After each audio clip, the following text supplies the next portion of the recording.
April 15ಕ್ಕೆ Yogesh Gowda ಕೊಲೆ case ತೀರ್ಪು ಮುಂದೂಡಿದ ಜನಪ್ರತಿನಿಧಿಗಳ ವಿಶೇಷ ಕೋರ್ಟ್.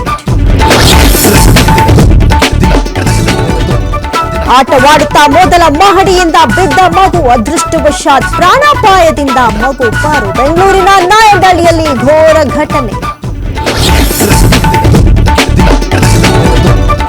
ಆನ್ಲೈನ್ ಗೇಮಿಂಗ್ ಗೀಳಿಗೆ ಸೈಬರ್ ವಂಚನೆಗಿಳಿದಿದ್ದ ಕಿರಾತಕ ಅರೆಸ್ಟ್. ರಾಯಭಾಗ ತಾಲೂಕಿನ ಸಂತೋಷ್ ಬಂಧಿತ.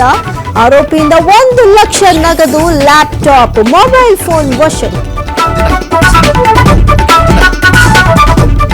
ಮಾರುಕಟ್ಟೆಯಲ್ಲಿ ಸೂಕ್ತ ಬೆಲೆ ಸಿಗದ ಹಿನ್ನೆಲೆ ರೂಟರ್ ಹೊಡೆದು ಕಲ್ಲಂಗಡಿ ಬೆಳೆ ನಾಶ ಮಾಡಿದ ರೈತ.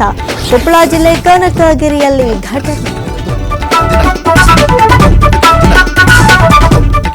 ಮಾಣಿಕ್ಯಧಾರಾ ಫಾಲ್ಸ್ ಬಳಿ ಕೇರಳ ಬಾಲಕಿ ನಾಪತ್ತೆ ಪ್ರಕರಣ. ಚಿಕ್ಕಮಗಳೂರಿಗೆ ಆಗಮಿಸಿದ ಕೇರಳ ಪೊಲೀಸರು ಬಾಲಕಿ ಹುಡುಕಾಟ ಮತ್ತಷ್ಟು ತೀವ್ರಗೊಳಿಸಿದ ಸಿಬ್ಬಂದಿ.